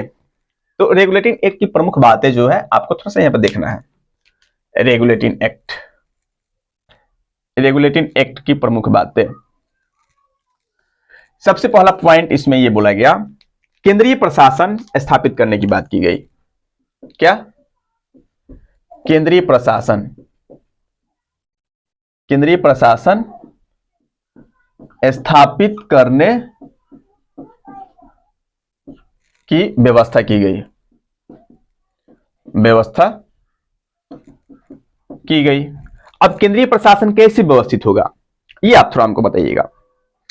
तो केंद्रीय प्रशासन स्थापित करने के लिए आप देखे होंगे कि भाई सबसे पहले यहां पर क्या किया गया, बंगाल का जो गवर्नर था वारेन हेस्टिंग, उसे गवर्नर जनरल बना दिया गया, और उसके अधीन मुंबई और मद्रास के गवर्नर को कर दिया गया। यानी मुंबई और मद्रास दोनों प्रेसिडेंसी के जो गवर्नर थे, इन दोनों गवर्नरों को, बंगाल के जो गवर्नर था वारेन हेस्टिंग, उसको गवर्नर जनरल बनाकर उसके अधीन दोनों को कर दिया गया। कोई भी बात, कोई भी संधि, कोई भी युद्ध बिना गवर्नर जनरल से पूछे अब कौन नहीं कर सकता है, गवर्नर नहीं कर सकता है जो मुंबई के और मद्रास के हैं। तो इस तरह से केंद्रीय प्रशासन स्थापित करने का प्रयास किया गया। दूसरा पॉइंट, दूसरा पॉइंट हम लोग ये देखेंगे,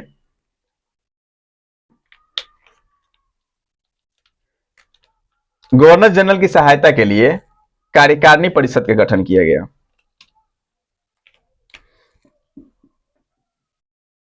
केंद्रीय प्रशासन की व्यवस्था की गई। अब इसके तहत क्या की गई, पहले इसको लिख लीजिए।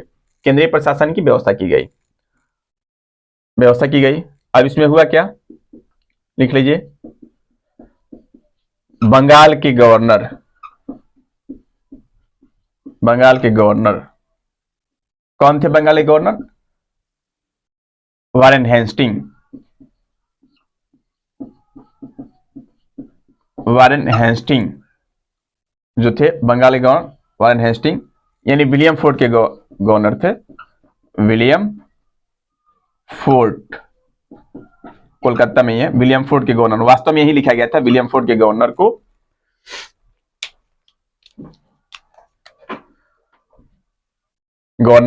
गवर्नर जनरल बना दिया गया, गवर्नर जनरल बना दिया गया।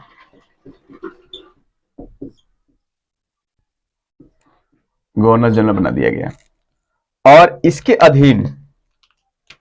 अधीन देखेंगे, गवर्नर जनरल के अधीन यानी किनको कर दिया गया, इसके अधीन कर दिया गया एक मुंबई और दूसरा मद्रास के गवर्नर को, और मुंबई के गवर्नर को। ठीक है, ये पॉइंट आपको याद रखना है कि मुंबई के गवर्नर को और मद्रास के गवर्नर को दोनों किसके अधीन कर दिए गए, दोनों ही वारेन हेस्टिंग के अधीन कर दिए गए, यानी बंगाल के गवर्नर जनरल के अधीन कर दिए गए। तो इस तरह से यानी केंद्रीय प्रशासन स्थापित करने का प्रयास किया गया, जिसमें एक केंद्रीकृत शासन होगी और उसके अधीन जो होंगे अन्य राज्य होंगे। जैसे उसी का उदाहरण भारत में आप देख सकते हैं कि दिल्ली एक केंद्रीकृत क्षेत्र है और उसके अधीन यानी प्रधानमंत्री जो है अन्य राज्यों पर क्या करते हैं, अपना नियंत्रण स्थापित करते हैं। ठीक है, तो सेम टू सेम यही आपका चलता रहा, एक मुंबई इसका अधीन कर दिया, दूसरा मद्रास कर दिया गया और बंगाली गवर्नर को गवर्नर जनरल कर दिया गया। ठीक है, दूसरा ये पॉइंट आपको याद रखना है, इसको मिटा दीजिए, आप नोट कर लीजिए।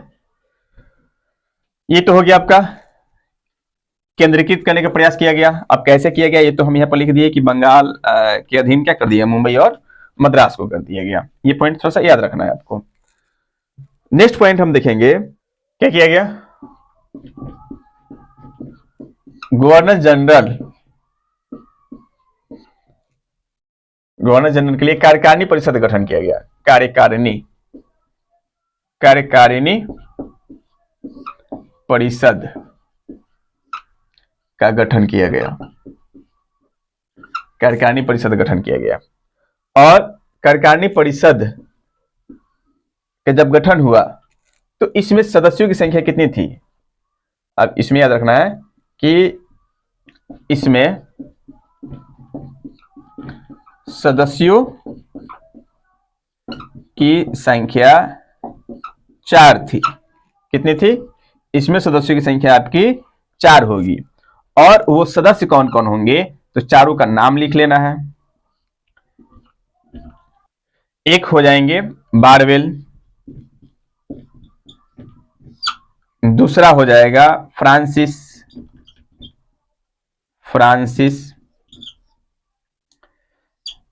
तीसरा याद रखना है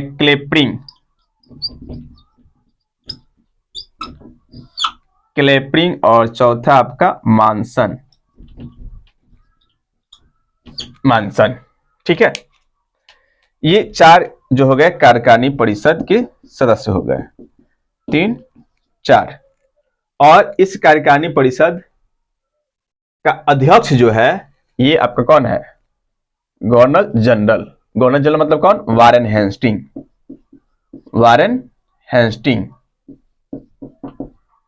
हेस्टिंग जो है ये क्या है, अध्यक्ष है। इसमें एक पॉइंट याद रखना है कि अध्यक्ष है लेकिन इनको वीटो पावर का अधिकार नहीं दिया गया, यानी वारेन हेस्टिंग को वीटो का अधिकार प्राप्त नहीं था। याद रखना है, वीटो का अधिकार नहीं दिया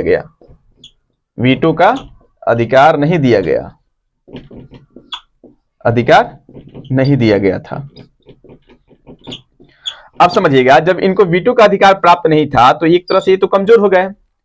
जो कार्यकारिणी परिषद फैसला ले लेगी वही सर्वमान्य हो जाएगा, क्योंकि मान लीजिए 4 लोग हैं और एक तरफ 3 लोग हो गए, और एक तरफ एक व्यक्ति है। तो अगर गवर्नर जनरल इधर आ जाते हैं तो 1-1-2 होगा, फिर भी इन्हीं की बात लागू होगी जो कार्यकारिणी परिषद बोलेंगे। ठीक है, या अगर देखते हैं कि अगर इधर 2 हो गए, इधर 2 हो गए, इस परिस्थिति में अगर गवर्नर जनरल इधर आ जाते हैं 1 तो ये 3 होते हैं, तो इनकी बात को माना जा सकता है। लेकिन इस परिस्थिति में यानी गवर्नर जनरल की कोई वैल्यू नहीं थी। ये एक कमियां थी, इसमें याद रखना है कमियों को। ठीक है, ये आपको याद रखना है, वीटो का अधिकार इसमें नहीं होगा। सदस्य कौन कौन थे, चारों, बारवेल था, फ्रांसिस था, क्लेपरिंग था और मानसन थे। ये चारों का नाम भी आपको याद रखना है। एक बार आप नोट कर लीजिए, स्क्रीनशॉट लीजिए, मैं इसे मिटाऊं। ये एक किया गया, ये भाई कार्यकारिणी परिषद गठन किया गया। पहला केंद्रीय प्रशासन, जिसके द्वारा क्या किया गया, बंगाल के अधीन बिहार आपका मुंबई और मद्रास को कर दिया। दूसरा कार्यकारिणी परिषद गठन किया गया, जिसके अध्यक्ष कौन होंगे, कार्यकारिणी परिषद का अध्यक्ष आपका गवर्नर जनरल यानी वारेन हेस्टिंग होगा। बाकी इसमें 4 अन्य सदस्य होंगे, ये पॉइंट आपको याद रखना था। और अन्य जो सदस्य होंगे उसमें वीटो का अधिकार गवर्नर जनरल को प्राप्त नहीं था। बहुमत जो होगी, जो कहेगी वही कार्य आपको क्या करना पड़ेगा, उसी फैसले को आपको मानना पड़ेगा। तीसरा जो इसमें बात बोला गया था, ये आपका बोर्ड ऑफ डायरेक्टर का गठन किया गया। बोर्ड ऑफ डायरेक्टर का गठन किया गया। अब बोर्ड ऑफ डायरेक्टर का गठन किया गया, इसकी विशेषता क्या थी, तो बोर्ड ऑफ डायरेक्टर के में आपको याद रखना है कि इसमें जो सदस्यों की संख्या होती थी वो 24 होती थी। बोर्ड ऑफ डायरेक्टर के सदस्यों की संख्या कितनी होती थी, 24। और पहले क्या होता था कि जो सदस्य थे, सदस्य प्रति वर्ष चुने जाते थे, चुने जाते थे, जिसके परिणाम स्वरूप अब अच्छा कार्य करने के लिए मौका ही नहीं मिलता था, समय ही नहीं मिलता था। परंतु क्या किया गया, यानी रेगुलेटिंग एक्ट के तहत यानी जो सदस्य हैं 24 सदस्य, इनका जो कार्यकाल है, कार्यकाल ये बढ़ाकर कितने वर्ष तक कर दिया गया, इनका कार्यकाल को बढ़ाकर 4 वर्ष कर दिया गया। कितने वर्ष कर दिया गया, 4 वर्ष कर दिया गया कार्यकाल को बढ़ाकर। और ये भी पॉइंट इसमें बोला गया कि अब पहले 500, पहले याद रखना है कि पहले 500 पॉन्ड्स शेयर धारक, 500 पॉन्ड शेयर धारक जो होते थे वो भी वोट देते थे, शेयर धारक वोट देते थे। परंतु अब इनके अधिकार को क्या कर दिया गया, समाप्त कर दिया गया। ठीक है, इनके अधिकार को जो 500 वाले हैं इनको समाप्त कर दिया गया और नए तरीके में बोला गया कि अब जो होगा, जो बोर्ड ऑफ डायरेक्टर का जो चुनाव होगा, जो 24 सदस्य हैं इनका जो चुनाव होगा उसमें कम से कम 1000 पॉन्ड्स शेयर धारक जो होंगे, 1000 पॉन्ड का शेयर धारक, 1000 पॉन्ड्स का शेयर धारक जो होंगे, शेयर धारक ही वोट देंगे। 1000 पॉन्ड से अधिक कर दिएगा, पॉन्ड से अधिक, 1000 पॉन्ड से अधिक के शेयर धारक क्या कर सकते हैं, वोट देंगे। ये पॉइंट याद रखना था। मतलब कि पहले 500 से अधिक के शेयर धारक वाले क्या कर सकते हैं, जो 500 भी पॉन्ड लगाए हैं कंपनी में वो भी वोट दे सकते थे। किसके निर्वाचन में, यानी बोर्ड ऑफ डायरेक्टर के जो सदस्य होते थे, यानी बोर्ड ऑफ डायरेक्टर के सदस्य के निर्वाचन में, यानी 500 पॉइंट्स भी अगर कंपनी में आप लगाए हैं तो आप वोट दे सकते हैं। लेकिन अब क्या कर दिया गया, 1000 पॉइंट से अधिक के जो शेयर धारक हैं वही वोट देंगे। और होता क्या था, इसमें इसका कार्यकाल बढ़ाकर 4 वर्ष कर दिया गया और इसमें बोला गया कि 25% सदस्य जो होंगे, सदस्य प्रतिवर्ष 25% सदस्य प्रतिवर्ष चुने जाएंगे। ये भी व्यवस्था कर दी। हर वर्ष यानी 25% सदस्य जो इसमें से निकलेंगे और 25% सदस्य जो इसमें क्या होंगे, ढुकेंगे। ठीक है, नए सदस्य इसमें प्रवेश करेंगे। लेकिन वोट कौन देगा, जो 1000 से अधिक रुपया या पॉइंट्स जो कंपनी में लगाया है। इसमें एक और विधि थी, कंपनी के जो बोर्ड ऑफ डायरेक्टर के जो सदस्य होते थे, इनमें जितना अधिक जो पैसा लगाएगा उतना ही अधिक वो वोट दे सकता था। जैसे अगर मान लीजिए कि अगर आप 3000 शेयर धारक हैं, 3000 रुपया लगाए हैं, 3000 पॉन्ड, तो आपको 2 वोट देने का अधिकार प्राप्त होगा, 2 वोट दे सकते हैं। वहीं अगर आप 6000 पॉन्ड लगाए हैं तो आप 3 वोट दे सकते हैं। वहीं अगर आप कितना, मान लीजिए कि 10,000 पॉन्ड क्या किए हैं, लगाए हैं, तो आप 4 वोट दे सकते हैं। ठीक है, तो ये अलग अलग था। 1000 पॉन्ड आप लगाए हैं तो अब एक ही वोट दीजिएगा।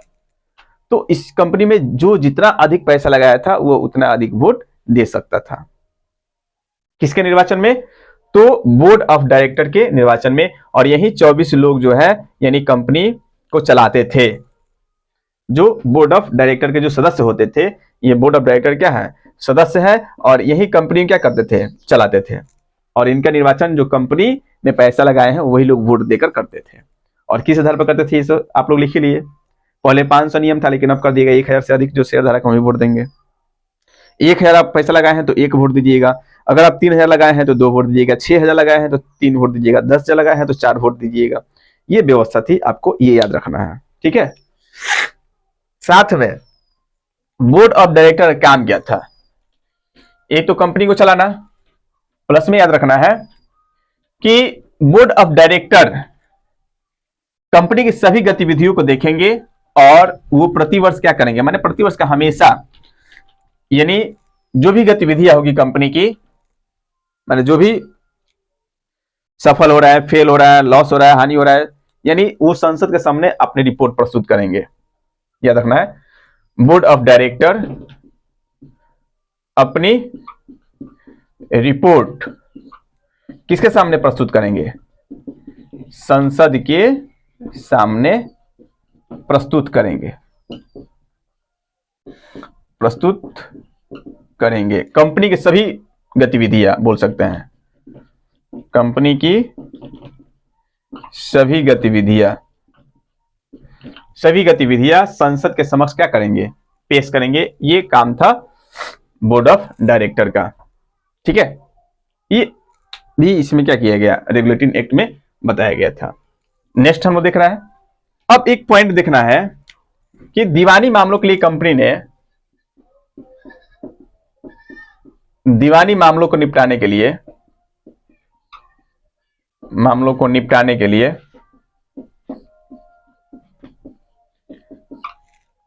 अनेक संस्थाएं खोल रखी थी, मतलब न्यायालय खोल रखे थे। कंपनी जो है दीवानी मामलों को निपटाने के लिए अनेक संस्थाएं, अनेक के न्यायालय यानी छोटे छोटे न्यायालय क्या करती थी, खोल रखी थी। उनको समाप्त कर 1774 ईस्वी में, आप लोग देखिएगा रेगुलेटिंग एक्ट के तहत ही हुआ। 1774 ईस्वी में यानी उच्चतम न्यायालय यानी सुप्रीम कोर्ट, ठीक है, उच्चतम न्यायालय क्या किया गया, स्थापना किया गया।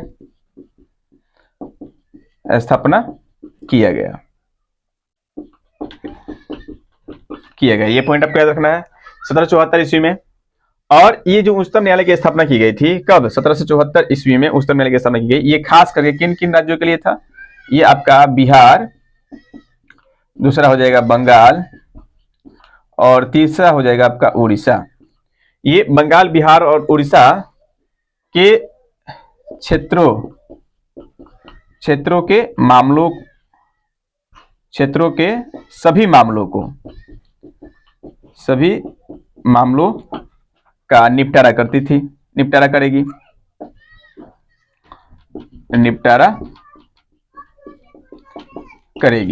ये पॉइंट आपको याद रखना है कि 1774 ईस्वी में रेगुलेटिंग एक्ट के तहत ही यानी सभी दीवानी मामलों को निपटाने के लिए क्या किया गया, मैंने दीवानी मामलों के निपटाने के लिए अनेक, यहां पर याद रखना है कि छोटे छोटे क्या थे, छोटे छोटे न्यायालय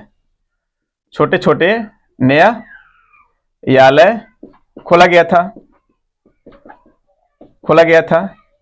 उसके स्थान पर अब आ रहा है 1774 ईस्वी में सुप्रीम कोर्ट, माने सुप्रीम कोर्ट की स्थापना हो रही है, यानी हाई कोर्ट की। और यह किस पर, यानी किस किस के अधीन क्षेत्रों पर लागू होगा, बिहार, बंगाल और उड़ीसा के अधीनस्थ क्षेत्रों के सभी मामलों की सुनवाई होगी, चाहे वो फौजदारी मामले हो, चाहे वो दीवानी मामले हो, चाहे सैनिक मामले हो, सभी मामलों का यहाँ पर क्या होगा, सुनवाई होगा। केवल भारतीयों को लेकर थोड़ा सा इसमें नरमी बरती गई थी कि उनके धार्मिक मामलों में ज्यादा हस्तक्षेप न किया जाए। ठीक है, ये पॉइंट आपको याद रखना है।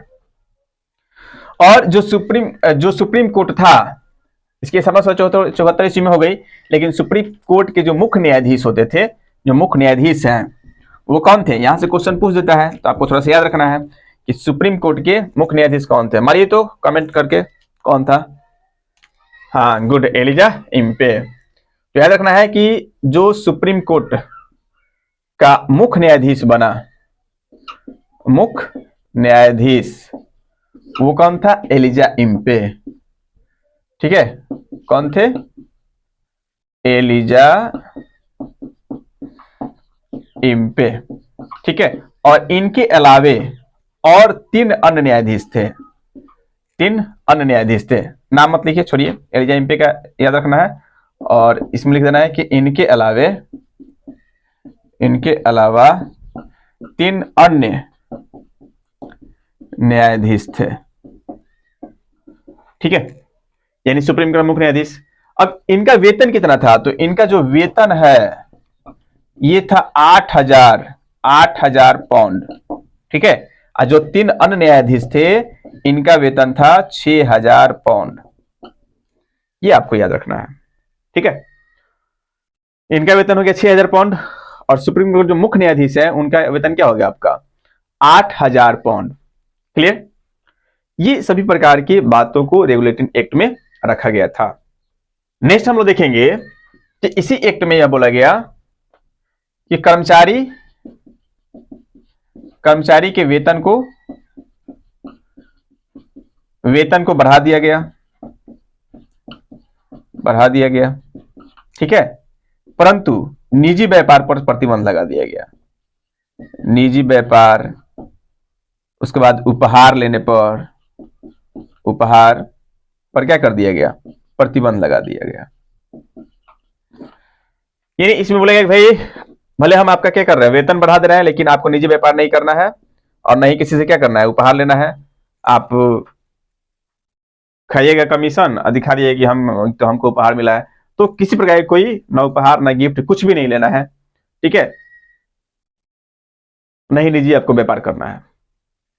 ये सब यानी जो पॉइंट है, जो विशेषताएं थी, वो थी आपकी किसकी, रेगुलेटिंग एक्ट की।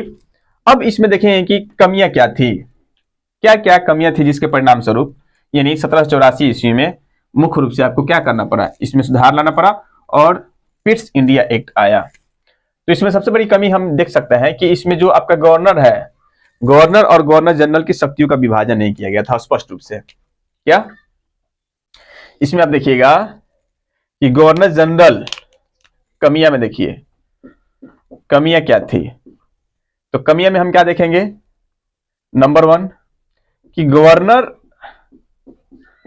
जनरल एवं गवर्नर की शक्ति का विभाजन विधिवत नहीं हुआ था, विधिवत नहीं किया गया था, माने स्पष्ट बंटवारा नहीं किया गया था शक्ति का, ठीक है। और इसका परिणाम हम देख सकते हैं कि प्रथम कर्नाटक युद्ध हुआ था, तो प्रथम कर्नाटक युद्ध में हम देखेंगे कि जो मुंबई के गवर्नर था वो भी पेशवा से संधि कर लिया था, और जो कलकत्ता के गवर्नर है वो भी आकर संधि कर लेंगे, ये आपस में ही दोनों लड़ जाएंगे। तब ये मामला जाता है कहां पर, आपका देखिएगा इंग्लैंड, और वहां से फैसला आता है, तब निर्णय होता है।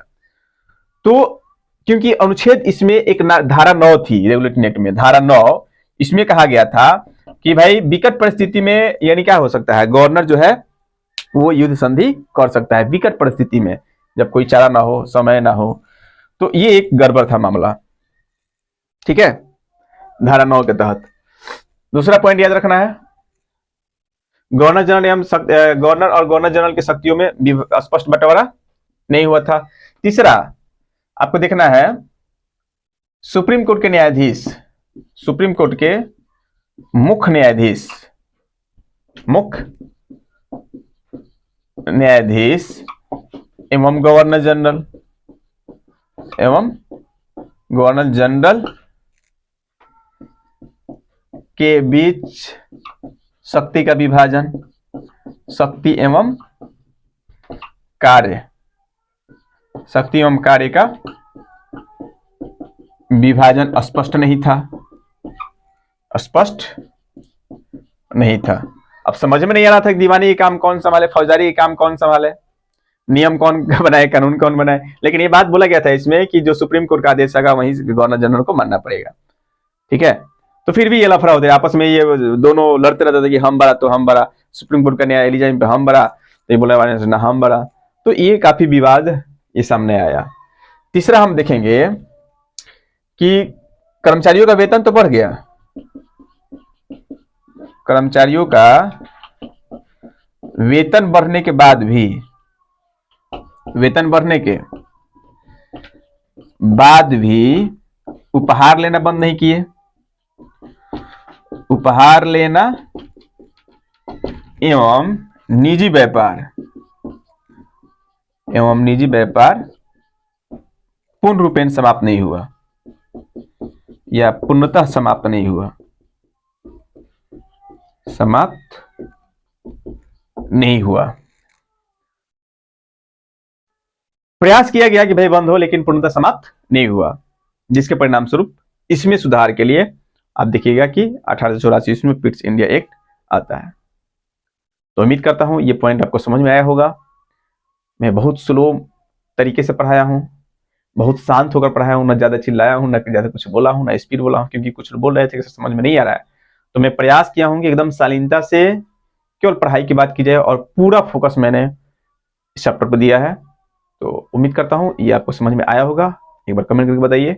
वीडियो अच्छा लगे तो लाइक जरूर कीजिएगा, और चैनल पर नए आए हैं तो प्लीज सब्सक्राइब जरूर कीजिएगा, क्योंकि एक बार मैं इसको पढ़ाया था आकर लेक्चर दे दिया 1.5 घंटा तक, और उसके बाद क्या हुआ देखिए कि वीडियो बना ही नहीं है।